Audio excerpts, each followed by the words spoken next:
Kita ketahui bersama kecerdasan manusia terus meningkat sejak awal abad lalu. Tapi, kenapa sekarang umat manusia mulai mengalami titik balik? Serangkaian studi terbaru menunjukkan skor tes kecerdasan manusia semakin menurun dari waktu ke waktu, dan yang paling terlihat terjadi pada remaja. 6 tambah 10. 6 tambah 10. 60. Anda tahu nggak berapa hasil dari 60 kali 60? Tahu? Enggak. Ya ampun. Jujur, gue rada shock waktu pertama kali ngeliat beberapa video tadi. Ada beberapa anak SMA yang nggak bisa jawab soal matematika dasar. Padahal soal pertanyaannya bukanlah soal yang susah. Hanya penjumlahan dasar seperti bagi kali tambah kurang. Loh, kok bisa? Awalnya gue kira itu cuma konten hiburan semata. Tapi setelah gue kulik-kulik di beberapa sumber, ternyata emang beneran. Ngeliat video tadi, jujur ngebuat gue miris sekaligus khawatir. Bayangin aja soal semudah itu yang seharusnya sudah bisa dikuasain di bangku sekolah dasar, tapi malah nggak bisa dijawab sama mereka yang udah duduk di bangku SMA. Tapi ternyata nggak cuma matematika dasar yang kurang dipahami, tetapi juga pengetahuan umum lainnya. Apa kepanjangan dari MPR? Majelis Permusyawaratan Republik. Kenapa fenomena penurunan kecerdasan pada remaja ini bisa terjadi? Dan apakah ini dampak dari pengaruh era digital yang serba instan? Mari kita bahas.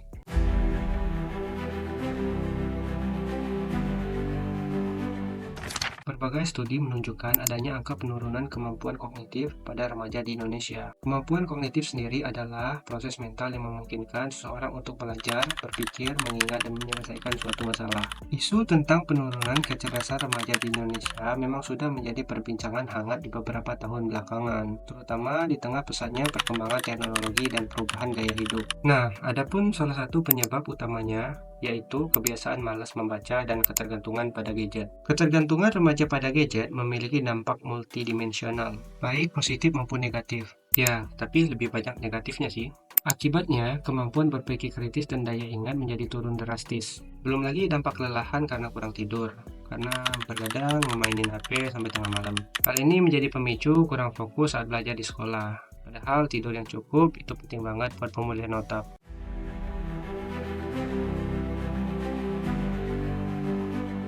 Era digital yang serba instan memang bikin hidup lebih praktis. Tapi jangan salah, ada juga dampak negatifnya, terutama buat remaja. Kebiasaan mengandalkan internet untuk segala sesuatu sudah menjadi hal yang biasa dilakukan. Bayangin aja, ketika lu nanya ke remaja 16 tahun sekarang, bagaimana cara hewan beradaptasi dengan lingkungannya?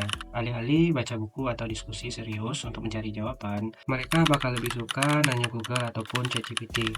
Kebiasaan ini ngebuat kemampuan analisis, konsentrasi, dan daya ingat menjadi menurun karena menganggap semua pertanyaan bisa dijawab dan diselesaikan secara praktis melalui internet.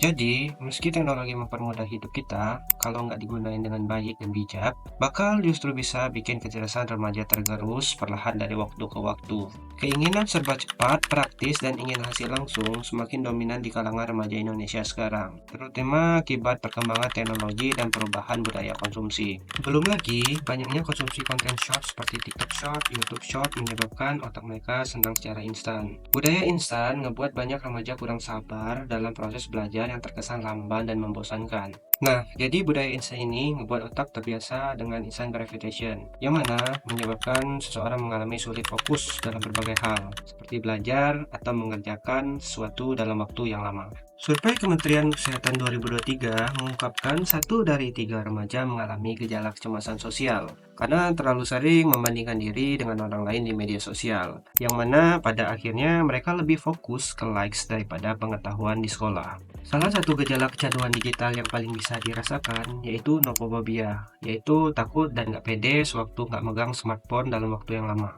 Apa lu pernah ngerasain hal itu? Atau lu punya teman yang nggak bisa pegang smartphone dalam waktu yang lama? Coba tulis di kolom komentar. Oke, terus solusinya harus gimana? Nah, menurut gue pribadi, ada beberapa cara buat ngatasin masalah ini. Pertama, orang tua dan sekolah perlu membatasi screen time dan ajak remaja untuk lebih sering diskusi atau baca buku fisik. Kedua, dorong mereka ikut kegiatan kreatif seperti olahraga, seni, atau eksperimen sains sederhana, biar otaknya aktif. Ketiga, sebisa mungkin kurangi kebiasaan copy-paste. Ganti dengan tugas yang menantang logika seperti debat atau proyek kolaborasi. Terakhir, tanamkan kesadaran bahwa proses belajar itu perlu waktu dan hasil instan itu cenderung nggak berkualitas. Dengan begitu, remaja lebih kritis, mandiri, dan nggak tergantung sama gadget terus. Tapi, yang paling penting dari yang terpenting adalah kesadaran diri sendiri. Karena sebesar apapun dorongan dari luar, bakal nggak guna kalau diri sendiri nggak mau berubah. Mungkin segitu dulu untuk pembahasan video kali ini. Jika lu ada solusi lain untuk masalah ini, boleh bantu di kolom komentar. Biar kita bisa diskusi bareng-bareng buat mecahin masalah ini. Jika video ini bermanfaat, lu bisa like videonya dan bantu subscribe agar channel ini dapat terus berkembang setiap harinya. Sampai jumpa di video selanjutnya. Thanks for watching. See you.